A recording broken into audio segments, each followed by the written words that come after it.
कौन सा? अग्निकुंड सिद्धांत। और ये जो सिद्धांत है ये सबसे प्रथम सिद्धांत माना जाता है।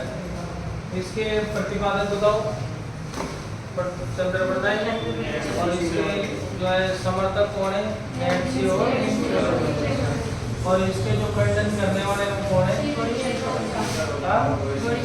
गौरीशंकर। और यहाँ पर दूसरा बड़ा अपन ने सक्सितेन कौन सा वाला? सक्सितियन सिद्धांत।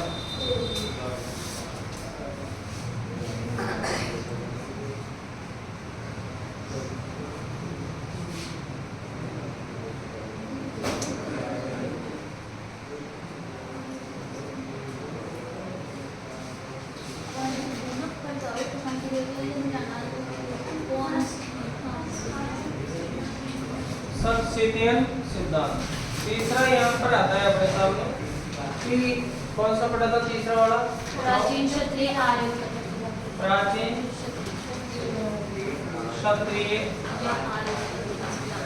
या आर्यों की संतान। चौथा आदिम जातियों की संतान। पांचवा कुषाणों की संतान। छठा सामाजिक आर्थिक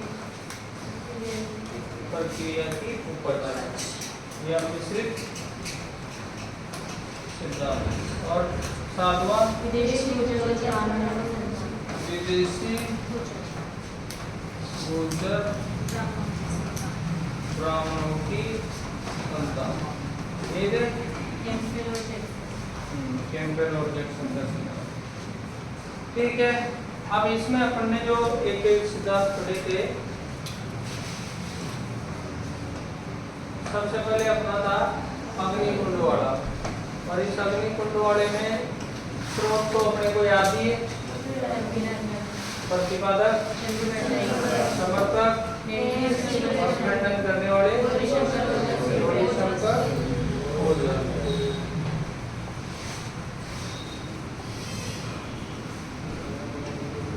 उसके बाद में देखो इसमें क्या लिखा हुआ है कि वशिष्ठ ऋषि ने आबू पर्वत पर क्या किया था? जिससे 4 योद्धा जन्मे थे। और इनका क्रम क्या है? ठीक है। और इनके वंशज क्या कहलाए थे? तो ये कौन सा सिद्धांत हुआ? प्रथम सिद्धांत। इसका उल्लेख किसमें मिलता है? और किसने लिखा था इसको? पद्म गुप्त के द्वारा लिखा गया था। इसके बाद ये आता है अपने पास सक्सितियन उत्पत्ति के सिद्धांत। प्रतिपादक कौन है? पुस्तक अपनी एंटिक्विटीज ऑफ राजस्थान। समर्थक कौन हो जाएंगे? William Brooks. इन्होंने क्या लिखी थी? जेम्सटोन की जीवनी लिखी थी। खंडन किसने किया? गौरीशंकर ओझा ने। आधार क्या है इसका? राजपूतों को सक्सितियन रीति रिवाज और खान पान के आधार पर, उनके मदिरा पान आदि के आधार पर इन्होंने निर्धारित किया है। ठीक है, ये इनका आधार है। कोई विशेष ऐतिहासिक आधार तो है नहीं, बस ये जनरल आधार के आधार से इन्होंने बांट दिया है। यहाँ पर जो है इस मत को सबसे ज्यादा क्या मिली? और विलियम ब्रूक्स जो है इन्होंने जीवनी लिखी। और ये शकों से उत्पत्ति का सिद्धांत है। किसका सिद्धांत? शकों से उत्पत्ति का, जेम्सटोन का। अब आता है प्राचीन क्षत्रिय या आर्य से उत्पत्ति। क्योंकि आप जानते हैं अपने यहाँ पर वैदिक सभ्यता हुई है, तो उस हिसाब से तो वैदिक सभ्यता से संबंधित जो होते हैं एक तो गौरीशंकर ओझा और इनके सहयोगी कौन है? तो ये समर्थक हो जाएंगे।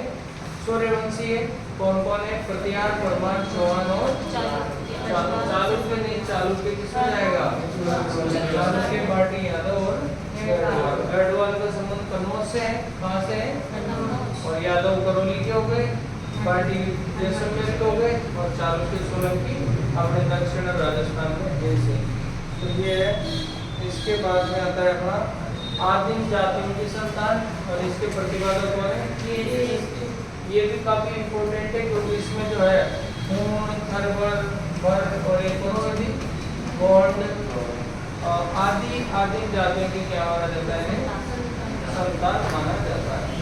उसके बाद आते हैं कुषाणों की संतान। तो प्रवर्तक कौन है, अलेक्जेंडर कनिंघम।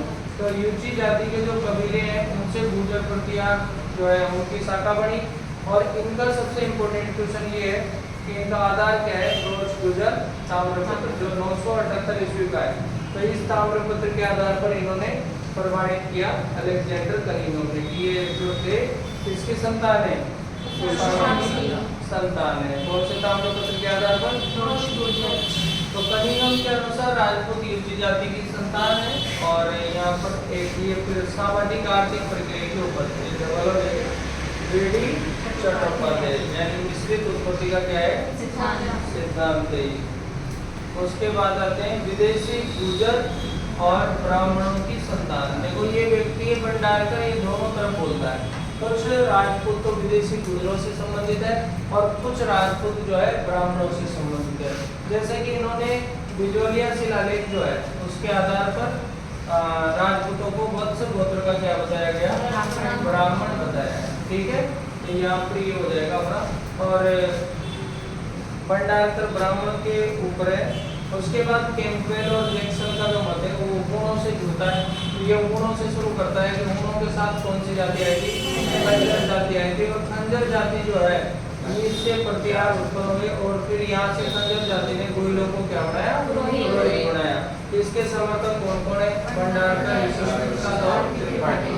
और खंडन किसने किया है, हरिशंकर ओझा के द्वारा इसका क्या किया गया, खंडन किया गया। फिर ये ब्राह्मणों की उत्पत्ति का स्पष्ट आ गया।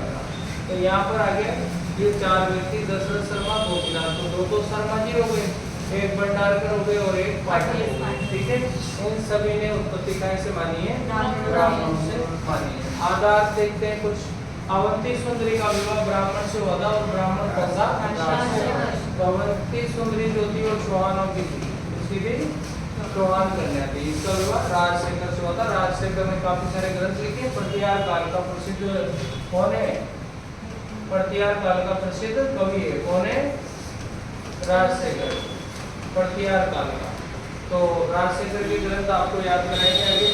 संध्या अभिलेख है, उसमें चचिल देव का अभिलेख है जिसमें चौहानों की जो उत्पत्ति है वो ऋषि वत्स जो है उसकी आंख से मानी जाती है। तो क्वेश्चन आ जाए भाई चौहानों की उत्पत्ति कोई ऋषि वत्स की आंख से है, वो किसमें उल्लेखित है, आधार क्या है, तो उसका आधार है संध्या अभिलेख। उसके बाद में आता है अखिलेश्वर अभिलेख। कौन सा, अखिलेश्वर अभिलेख कहाँ पर है, तो भंडारकर जो है इन्होंने तो गोइलों को नागर ब्राह्मण बताया। अभी भी एक प्रश्न आया था पेपर में, तो गोइलों को नागर ब्राह्मण किसने बताया, ऐसे कैसे आया था ये, और बहुत सारे बच्चों को जो है गड़बड़ गया। तो यहाँ पर क्या आएगा, भंडारकर आएगा। और जीएन शर्मा, गोपीनाथ शर्मा ने इन्हें गुइल ब्राह्मण कहा है, गुइल ब्राह्मण कहा है। तो ये अचलेश्वर वाला भी याद रखना है ना, नागर ब्राह्मण। फिर पटियाला शिलालेख प्रतिहारों की उत्पत्ति के बारे में है। इसे हरिश्चंद्र जो पटियाला वंश का संस्थापक था, उसकी रानियां थी और उसकी जो ब्राह्मण हरिश्चंद्र ब्राह्मण की जो पत्नी है तो सतराणी और बदराणी दो थी वहाँ पर। तो उसी से जो है यहाँ पर प्रतिहारों की क्या होती है, उत्पत्ति होती है। उसके बाद में ये बिजोलिया शिलालेख की लास्ट है कि बिजोलिया शिलालेख जो है सामंत राज के समय का है, सबसे इम्पोर्टेंट तो ये याद रखना आप। उसके बाद चौहानों को वत्स गोत्र का कहा गया जो हम पढ़ चुके हैं। और इस मत का खंडन ओझा और एक ने किया है। अन्य सिद्धांतों में आता है एक ब्रह्मसूत्र सिद्धांत जो बी चट्टोपाध्याय का है और एक राजपूत सिद्धांत जो है बीएन घोषाल का है। अब ये राजपूत सिद्धांत चर्चा में नहीं है, कॉपियों में भी नहीं है, तो इसको